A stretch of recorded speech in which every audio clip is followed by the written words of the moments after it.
نحمده ونصلي على رسوله الكريم أما بعد. أعوذ بالله من الشيطان الرجيم. بسم الله الرحمن الرحيم. رب اشرح لي صدري ويسر لي أمري واحلل عقدة من لساني يفقهوا قولي. رب يسر ولا تعسر وتمم بالخير. اللهم لا سهل إلا ما جعلته سهلا وأنت تجعل الحزن إذا شئت سهلا. اللهم انفعنا بما علمتنا وعلمنا ما ينفعنا وزدنا علما. آمین یا رب العالمین۔ آج ہم انشاءاللہ اللہ کے خاص فضل و کرم سے، اس کی خاص رحمت اور توفیق سے، ریاض الصالحین کی جو جلد اول ہے والیوم 1، اس کے چیپٹر نمبر 148، 148 نمبر چیپٹر سے ہم اپنا آج کا سبق دیکھیں گے اور کچھ احادیث کو سمجھنے کی کوشش کریں گے۔ سب سے پہلے ہم اسی کی حمد اور اسی کا شکر اور اسی کی تعریف کرتے ہیں جس نے ہمیں یہ وقت اور یہ مہلت عطا فرمائی، جس نے ہمیں یہ وسائل، یہ سہولیات، یہ ضروریات، یہ ٹیکنالوجی، یہ رزق اور بے شمار انعام و اکرام اور فضل و کرم ہمارے اوپر کیا، اور خاص کر جس نے ہمارے دلوں میں ڈالا کہ ہم اس بابرکت دین کو سمجھنے کی کوشش کریں۔ اللہ تعالیٰ سے دعا ہے کہ ہمیں اس کوشش میں ہمیں استقامت نصیب فرمائے، اس کی صحیح سمجھ اللہ تعالیٰ ہمیں عطا فرمائے، اس کے ذریعے سے اللہ تعالیٰ ہمیں اپنی اور اپنے ساتھی کی اصلاح کرنے کی توفیق عطا فرمائے، اور دنیا کے ساتھ ساتھ اللہ ہمیں آخرت کی کامیابی اور بھلائی اور اپنا خاص فضل و کرم ہمارے شامل حال رکھے۔ آمین یا رب العالمین۔ اس سے پچھلے سبق میں ہم نے جو کچھ چیپٹر یا جو کچھ احادیث ہم نے دیکھی تھی، ان میں مریض کی تیمارداری کرنا اور مریض کے لیے یا کسی بیماری کی حالت میں جو مسنون دعائیں ہیں ان کا تذکرہ ہم نے کیا اور دیکھا کچھ احادیث میں، جو کہ اپنے موضوع کے اعتبار سے ہماری روزمرہ کی جو ضرورت ہے اس کے اعتبار سے اپنے لیے، اپنے ساتھیوں کے لیے وہ بہت اہم سبق تھا، بہت اہم اس میں مسنون دعائیں تھیں۔ تو اللہ تعالیٰ ہمیں توفیق دے کہ ہم ان میں سے کچھ کو یا ان سب کو ہی یاد کریں، اور جہاں پر ہمیں ضرورت ہو ان سے ہم خود بھی فائدہ حاصل کریں اور دوسروں کو بھی اس سے فائدہ حاصل کرنے کی جو اس میں کوشش ہے وہ کریں۔ آمین یا رب العالمین۔ اگلا چیپٹر جو ہے ہمارا یا اس سے آگے کچھ چیپٹر، اس میں ایک ایک حدیث ہے، بالکل چھوٹے چھوٹے سے چیپٹرز ہیں وہ، تو ان میں کچھ مختلف موضوع جو ہے، اس سے کچھ مختلف موضوع جو ہے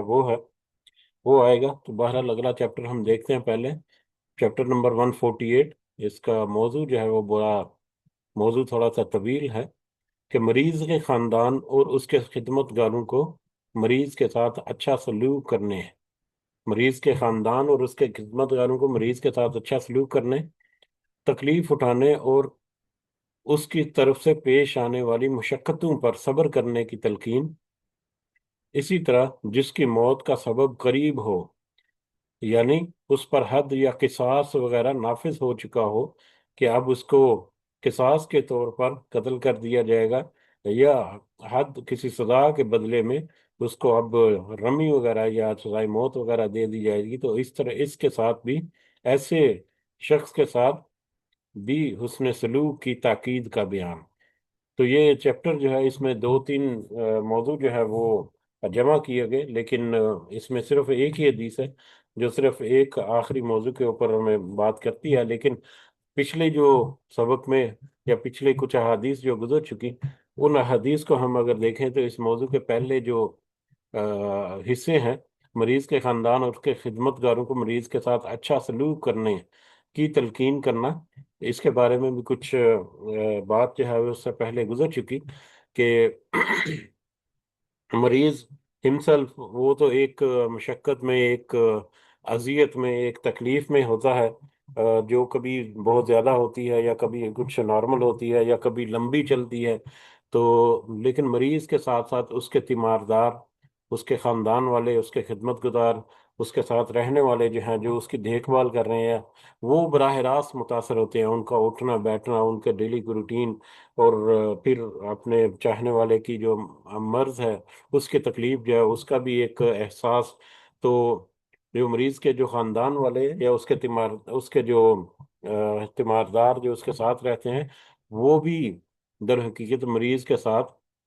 ایک صبر کا ان کا بھی امتحان ہوتا ہے، کہ وہ کس طرح سے مریض کی بھی تیمارداری کریں گے، اور صبر کے ساتھ دیگر معاملات جو ہیں ان کو بھی، اور روزمرہ کے معاملات جو چلتے ہیں وہ بھی،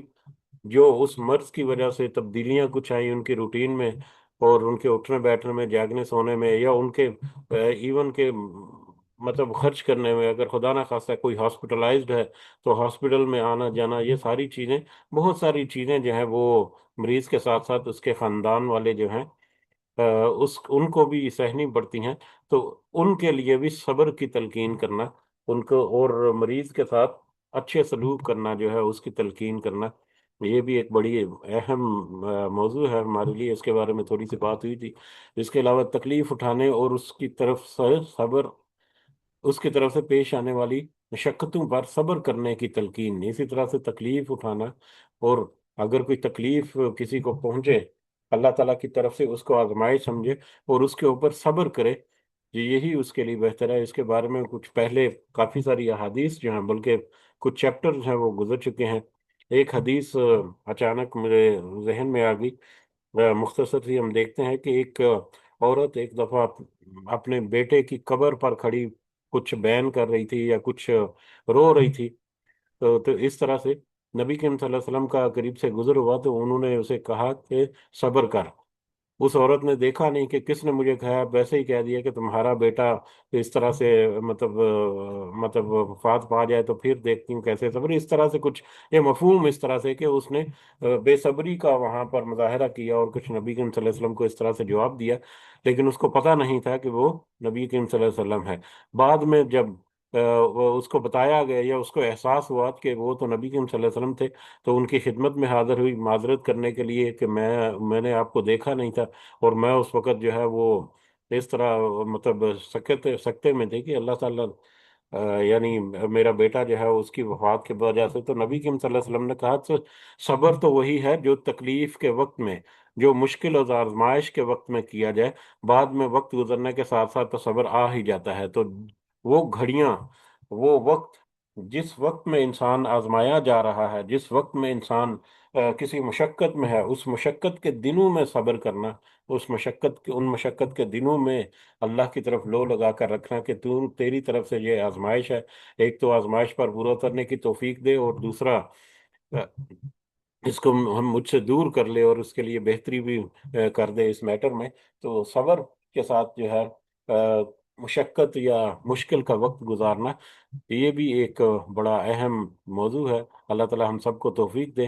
کیونکہ جب یہ وقت آتا ہے تو اس وقت بہت ساری ہماری جو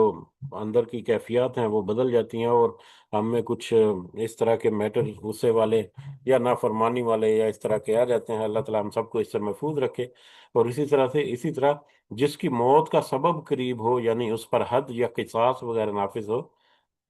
تو اس کے ساتھ بھی حسن سلوک کی تاکید کرنا. اب یہ اسی موضوع کے اوپر ہمیں ایک حدیث جو ہے وہ اس چیپٹر میں ملتی ہے، کہ اگر کسی نے اپنے اوپر حد کو قبول کر لیا، کسی نے توبہ کر لی. توبہ کی شرطوں میں ہمیں پتہ ہے کہ حقوق اللہ کے بارے میں اگر کوئی گناہ ہے تو اس پر توبہ کرنے کی 3 شرطیں ہیں، اور حقوق العباد اگر اس میں ہے تو اس میں چوتھی شرط بھی شامل ہوتی ہے. اور چوتھی شرط یہی ہے کہ ایک تو توبہ کرنے کے بعد اس اس کو اس گناہ کا کوئی کفارہ، یا اس ظلم یا زیادتی کا کوئی بدلہ اگر اس کے ذمہ آتا ہے تو اس کو وہ دیا جائے. یا کوئی جرم کیا ہے تو جرم کے سے توبہ کرنے، جب تک اس جرم سے متعلقہ جو سزا ہے، جو ہمیں ہمارا دین بتاتا ہے، جب تک وہ سزا اپنے اوپر نہیں لے گا یا اس کو وہ پورا نہیں کرے گا، تب تک اس کی توبہ کی 4 شرطیں جو ہیں وہ پوری نہیں ہوتی. تو لہٰذا کچھ جو گناہ ہیں یا کچھ جو معاملات ہیں اس میں تو سزائیں بہت بڑی ہیں، جیسے کہ یہاں پر حد یا قصاص کا تذکرہ ہوا. حد جو ہے وہ عام طور پر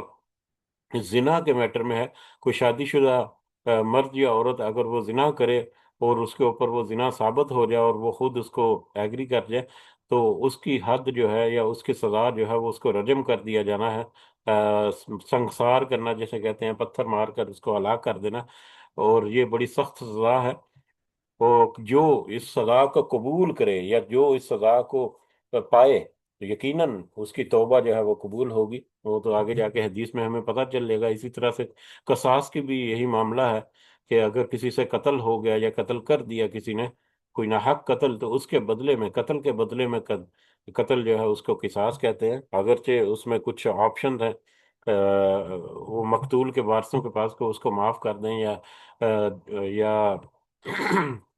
کچھ قصاص کی رقم وغیرہ لے کر اس کو معاف بھی کیا جا سکتا ہے، لیکن بہرحال قصاص، قتل کے بدلے قتل جو ہے،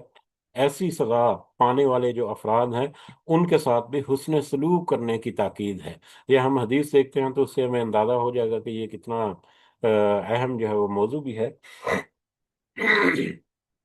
صحیح مسلم کی روایت ہے۔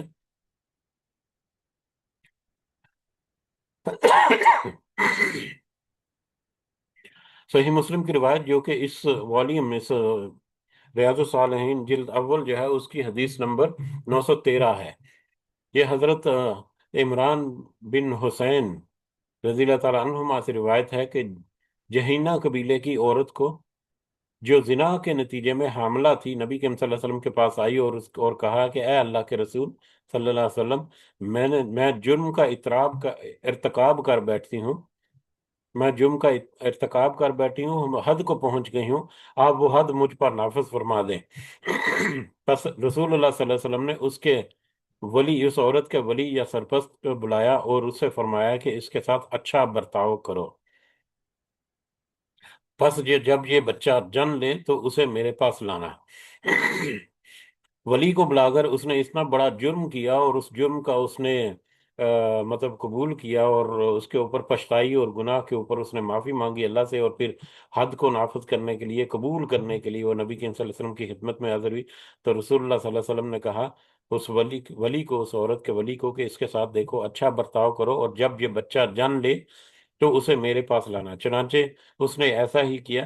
یعنی زچگی کے بعد اس عورت کو آپ صلی اللہ علیہ وسلم کی خدمت میں پیش کر دیا، تو نبی کریم صلی اللہ علیہ وسلم نے اس کی بابت حکم فرمایا، پس اس پر اس کے کپڑے مضبوطی سے باندھ دیے گئے، پھر آپ صلی اللہ علیہ وسلم کے حکم سے اسے سنگسار کر دیا گیا، پھر آپ نے اس کی نماز جنازہ پڑھی۔ اب یہاں پر حدیث جو ہے وہ مختلف جو کتابیں ہیں ان میں ہے، اور یہ حدیث جو ہے یہ بہت ہی مختصر الفاظ میں یہاں پر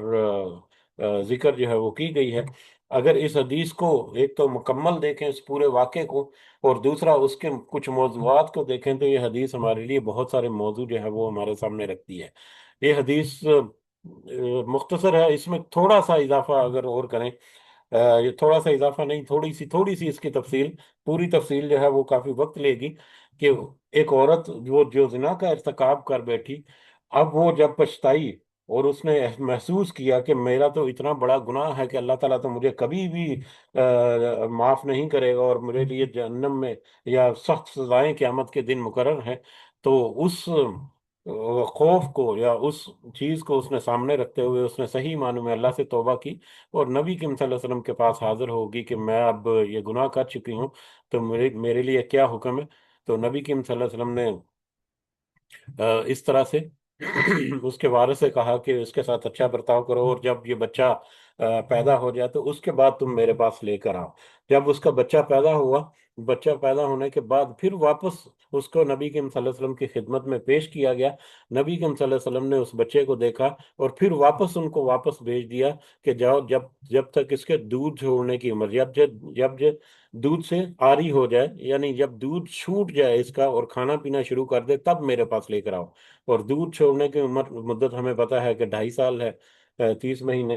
تو بہرحال وہ عورت واپس گئی، اس نے اپنے بچے کو دودھ پلایا، اور پھر دودھ جب چھڑایا تو اس کے بعد وہ نبی کریم صلی اللہ علیہ وسلم کی خدمت میں حاضر ہوئی، اور اس کے ہاتھ میں، وہ بچے کے ہاتھ میں روٹی کا ایک نوالا تھا، تو اس نے آ کر نبی کریم صلی اللہ علیہ وسلم کے ایز اے پروف بتایا کہ بچے نے دودھ چھوڑ دیا، اور یہ روٹی کا نوالا جو ہے وہ اس کے ہاتھ میں ہے، تو لہٰذا آپ میرے لیے حکم فرمائے۔ اب یہ دیکھیں کہ زنا کیا اس نے، زنا کے بعد نبی کریم صلی اللہ علیہ وسلم نے پہلی مہلت اس کو ملی کہ جب بچہ پیدا ہوگا، یعنی 8 9 مہینے کا جو ایک وقت ہے وہ ملا، اس کے بعد پھر بچے کو دودھ چھڑانے کی مدت تک، یعنی 2 2.5 سال جتنا بھی عرصہ اس نے دودھ پلایا اس کو، 2 2.5 سال بھی ایک بڑی لمبی مدت ہوتی ہے، لیکن اتنی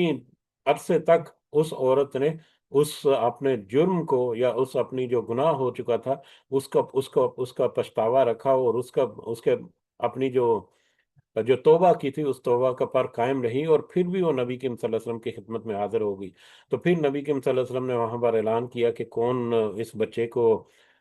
مطلب اس کی کفالت جو ہے وہ اپنے ذمہ لے گا۔ تو کسی صحابی نے اس بچے کی ذمہ داری لی، پھر نبی کریم صلی اللہ علیہ وسلم نے اس کو رجم کرنے کا حکم دے دیا، سنسار کرنے کا حکم دے دیا۔ کچھ روایات میں ہمیں یہ بھی ملتا ہے کہ جب سنسار اس کو کیا جا رہا تھا، غالباً یہی روایت ہے، یا ایکچولی اس موضوع کے اوپر 2 3 روایات ملتی ہیں۔ ایک مرد کے لیے بھی اس طرح سے روایت ہے، اس نے بھی اسی طرح سے اپنے جرم کا ارتکاب کیا، تو آ، اس کا احساس ہوا، تو وہ بھی اس نے بھی اپنے لیے یہ سزا جو ہے اس کو قبول کیا۔ تو بہرحال جب وہ سنسار کر رہے تھے لوگ اسے، تو ایک شخص نے پتھر جب مارا، تو وہ پتھر اس کی کنپٹی یا اس کے سر کے اوپر لگا، جس سے خون کے چھینٹے جو ہیں وہ اس شخص کے اوپر پڑے، اور اس نے اس کو بہت برا بلا کہا، یا بہت سخت الفاظ میں اس کو کچھ بات کی اس عورت کو۔ ظاہر ہے اس کو سنسار کیا جا رہا ہے اور اس کے ہاتھ میں کچھ نہیں۔ جب یہ خبر نبی کریم صلی اللہ علیہ وسلم تک پہنچی، تو نبی کریم صلی اللہ علیہ وسلم بہت غصہ ہوئے اس کے اوپر کہ تم نے اس کو ایسا کیوں کہا، اس نے تو سچی توبہ کی ہے اور اس کے دنیا کے گناہ تو دھل گئے ہیں۔ اگر اس نے اتنی بڑا توبہ کیا کہ مدینہ کے جو لوگ ہیں ان کی توبہ کے اوپر اس کی توبہ جو ہے وہ حاوی ہو جاتی ہے۔ بہرحال یہ ایک کچھ روایات میں ایسا بھی ملتا ہے، اور اسی روایت میں یا اسی حدیث میں آگے جو کچھ اور مزید الفاظ ہیں کہ جب اس عورت کو رجم کر دیا گیا، اس سے سنسار کر دیا گیا، تو اس کے بعد نبی کریم صلی اللہ علیہ وسلم نے اس کی نماز جنازہ پڑھائی، اور نماز جنازہ جب پڑھائی نبی کریم صلی اللہ علیہ وسلم نے، تو حضرت عمر رضی اللہ تعالیٰ عنہ نے کہا نبی کریم صلی اللہ علیہ وسلم سے کہ اے اللہ کے رسول صلی اللہ علیہ وسلم، اس عورت نے تو گناہ کبیرہ کیا تھا، اس عورت نے تو زنا کیا تھا، اور آپ اس کا جنازہ پڑھا رہے ہیں۔ تو نبی کریم صلی اللہ علیہ وسلم نے فرمایا کہ اس عورت نے اتنی توبہ کی ہے، اور اس کی توبہ اللہ کے ہاں اتنی قبول و منظور ہے کہ مدینہ کے 70 لوگ جو ہے ان پر اس کی توبہ جو ہے وہ حاوی ہوتی ہے۔ تو اس اعتبار سے ہم دیکھیں کہ گناہ کی توبہ کرنا اور اس کی حد اپنے سر لے لینا، دنیا میں چاہے اس کے لیے جس طرح کے معاملات ہیں، چاہے اس کے اوپر جتنی میں مشقت ہے، یا دنیا میں جس طرح کی بھی لوگوں کی نظر میں وہ جیسا بھی برا یا بلا یا اچھا جو بھی ہے وہ ہوگا، لیکن کم از کم اس نے اپنی آخرت کے لیے تو مطلب عاقبت جو ہے وہ سنوار لی، کہ آخرت میں اللہ تعالیٰ جو ہے اس گناہ کو یقیناً معاف کر کے اس کے بدلے میں اچھا اجر بھی اسے دے گا۔ تو بہرحال یہ موضوع جو ہے، یہ حدیث، یہ روایت، یہ واقعہ جو ہے، یا اس طرح کے 2 3 اور واقعات ہیں، وہ ہمیں بہت سارے سبق جو ہے ہمارے لیے چھوڑتی ہیں۔ تو ہم تو چھوٹے چھوٹے گناہ جن کی کوئی سزا بھی ایسی نہیں ہوتی ان کو بھی چھوڑنے کے لیے ریڈی نہیں ہوتے، تو کس طرح سے مطلب کچھ لوگ ایسے ہیں اللہ تعالیٰ نے ان کو اتنی توفیق دی کہ انہوں نے تو اپنی جان جو ہے اس کو بھی نچھاور کر دیا اس سزا کو قبول کرنے کے لیے، تاکہ دنیا سے وہ جیسے بھی جائیں پاک صاحب ہوں، اور آخرت میں ان کو ٹھکانے جو ہیں وہ اچھے ملے۔ تو بہرحال یہ موضوعات، بہت سارے موضوعات اس حدیث سے ہمیں ملتے ہیں، لیکن جو جو چیپٹر ہے اس کے مطابق یہاں پر جو موضوع بنتا ہے وہ ہے کہ نبی کریم صلی اللہ علیہ وسلم نے اس کے سرپرست کو طلب کیا اور اس سے فرمایا کہ اس کے ساتھ اچھا برتاؤ کرو۔ تو یہ اچھا برتاؤ کرنا اسی طرح سے قصاص کے ضمن میں ہے کہ قصاص کے طور پر اگر کسی کو قتل کرنے کا حکم جو ہے یا سزائے موت جو ہے اس کو دے دی گئی ہے، تو اس کا مطلب یہ نہیں کہ اس کو لان تان کرتے رہیں کہ تم نے یہ کیا یا غلط کیا، تم سزا یافتہ ہو۔ جس نے سزا اپنے اوپر قبول کر لی وہ تو در حقیقت دنیا میں اس نے اپنے آپ کو پاک کر لیا ہے، اور یہ بہت بڑا فیصلہ ہوتا ہے اور اس کے اوپر بڑا جگرا چاہیے ہوتا ہے۔ تو بہرحال ایسے جو لوگ ہیں ان کو بجائے اس کے کہ تانے دیے جائیں، ان کے ساتھ اچھا برتاؤ جو ہے وہ کیا جانا چاہیے، جو ہمیں اس چیپٹر کا موضوع جو ہے اس کے مطابق ہمیں یہ نصیحت یہاں پر ملتی ہے۔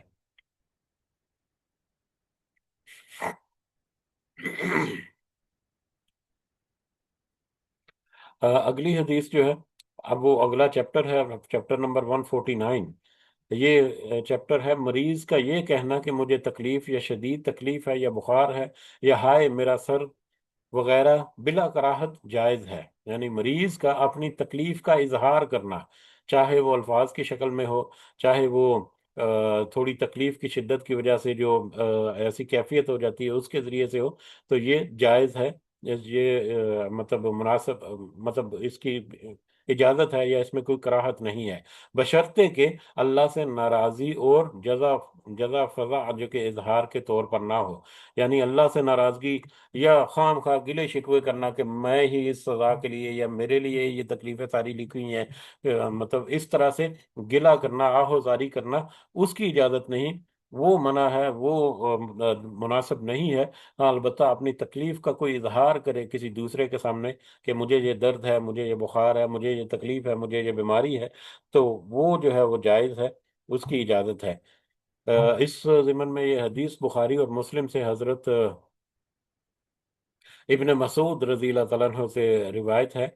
کہ میں نبی کریم صلی اللہ علیہ وسلم کی خدمت میں حاضر ہوا جبکہ آپ صلی اللہ علیہ وسلم کو بخار تھا۔ میں نے آپ صلی اللہ علیہ وسلم کے جسم کو ہاتھ لگایا اور کہا کہ آپ کو تو بہت شدید بخار ہے۔ تو آپ صلی اللہ علیہ وسلم نے فرمایا، ہاں مجھے اتنا ہی بخار ہے جتنا تم میں سے دو آدمیوں کو ہوتا ہے۔ نبی کریم صلی اللہ علیہ وسلم سے جب پوچھا گیا کہ آپ کو تو بڑا شدید بخار ہے، تو نبی کریم صلی اللہ علیہ وسلم نے اس کا اظہار کیا کہ ہاں مجھے بخار ہے، بلکہ مجھے تو اتنا شدید بخار ہوتا ہے کہ جتنا تم میں سے دو آدمی کو ہوتا ہے۔ یعنی نبی کریم صلی اللہ علیہ وسلم کے اوپر جب اس طرح سے کوئی بیماری کی کیفیت ہوتی تو عام انسانوں سے زیادہ ہوتی تھی اس کی تکلیف کی شدت جو ہے، یا اس بیماری کی شدت جو ہے۔ تو بہرحال اس حدیث میں ایک چھوٹا سا جو پیغام چھپا ہوا ہے وہ یہی ہے کہ اگر کسی کے سامنے اس کا اظہار کر دیا جائے کہ میں بیمار ہوں، مجھے یہ تکلیف ہے، مجھے یہ درد ہے، تو وہ اس میں کوئی ایسی کراہت نہیں ہے، لیکن اس میں آہ و زاری کر کے، ناشکری کر کے، نافرمانی کر کے، گلہ کر کے انداز میں کہنا جو ہے وہ مناسب نہیں، اس کی اجازت بھی نہیں۔ اگلی روایت جو ہے وہ بھی اسی طرح سے ہے، حضرت سعد بن ابی وقاص رضی اللہ تعالیٰ عنہ سے روایت ہے، بخاری اور مسلم میں یہ نقل کی گئی ہے کہ میرے پاس رسول اللہ صلی اللہ علیہ وسلم میری اس شدید درد میں جو مجھے لاحق تھا، میری مزاج پرسی کے لیے تشریف لائے، تو میں نے عرض کیا، میں جس حالت کو پہنچ گیا ہوں آپ دیکھ رہے ہیں، اور میں ایک مالدار آدمی ہوں، لیکن میری وراثت میری ایک بیٹی ہے۔ پھر انہوں نے یہ حدیث بیان کی۔ یہ بھی ایک بڑی لمبی حدیث ہے جس میں وراثت کے بارے میں بھی کچھ مطلب حکم ہے اللہ تعالیٰ کا، لیکن یہاں پر موضوع کے مطابق اس حدیث کا ایک حصہ جو ہے وہ کوٹ کیا گیا کہ اس میں بھی جب حضرت سعد بن ابی وقاص رضی اللہ تعالیٰ عنہ کے پاس نبی کریم صلی اللہ علیہ وسلم آئے اور ان سے مزاج پرسی کی، تو انہوں نے اپنی حالت یا اپنی بیماری کے بارے میں ان کو پورا بتا دیا، نہ صرف بیماری کے بارے میں بتایا بلکہ ان کے وہ کیا سوچ رہے ہیں، یا ان کی کیا اس وقت کیفیت ہے، یا کیا ان کے کنسرن ہے جن کے بارے میں وہ سوچ رہے ہیں، اس کا بھی انہوں نے اظہار کر دیا نبی کریم صلی اللہ علیہ وسلم کے ساتھ میں۔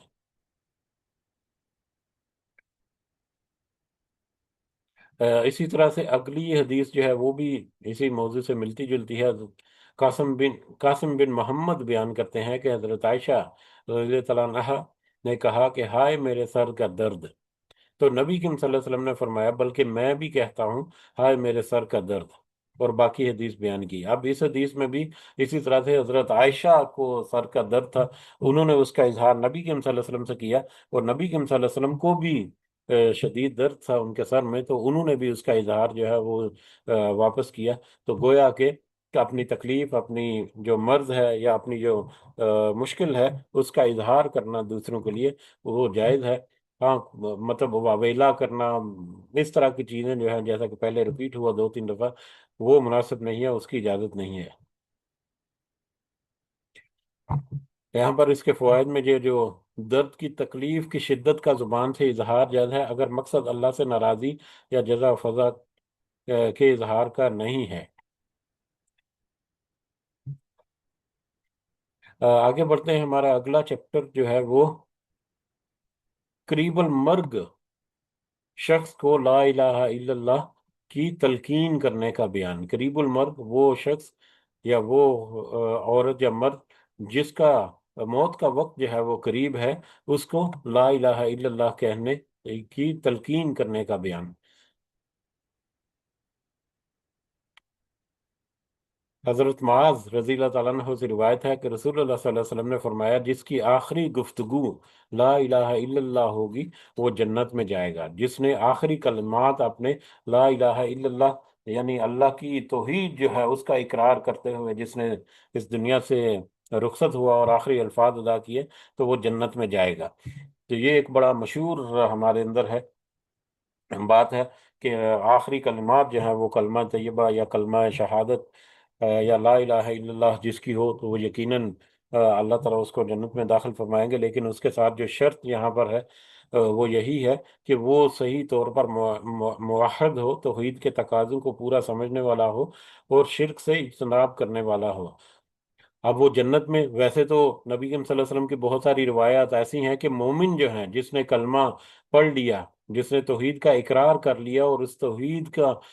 کے اوپر اس نے اپنی زندگی پوری گزاری اور مرنے کے وقت بھی وہ توحید پر کاربند رہا اور اس نے کبھی شرک نہیں کیا یا شرک کی کوئی کیفیت یا عقیدہ جو ہے وہ اس نے اپنے پاس نہیں رکھا، تو ایسا شخص جو ہے وہ بالآخر جنت میں ضرور چلا جائے گا۔ لیکن وہ بھی براہ راست جنت میں جائے گا اس کے بارے میں کوئی گارنٹی نہیں ہے۔ وہ حساب کتاب اللہ تعالیٰ کے حضور جب پیش ہوگا، اس کے حساب کتاب نامہ اعمال کے مطابق اللہ تعالیٰ اس کا فیصلہ کریں گے کہ کیا وہ براہ راست جہنم میں جانے کا حقدار ہے یا براستہ جہنم۔ لیکن جہنم کی ہلکی سے ہلکی جو ہلکا سے ہلکا عذاب جو ہے اس کا بھی تصور ہمارے لیے محال ہے۔ تو لہٰذا جب بھی ہماری خواہش ہو تو ہماری یہ خواہش ہو کہ اللہ تعالیٰ ہمیں جہنم کے کسی کونے خدرے سے بھی محفوظ رکھے، اور یہودیوں کی طرح نہیں بلکہ ہمیں مسلمانوں کی طرح اپنے ایمان کے اوپر قائم رہنا ہے۔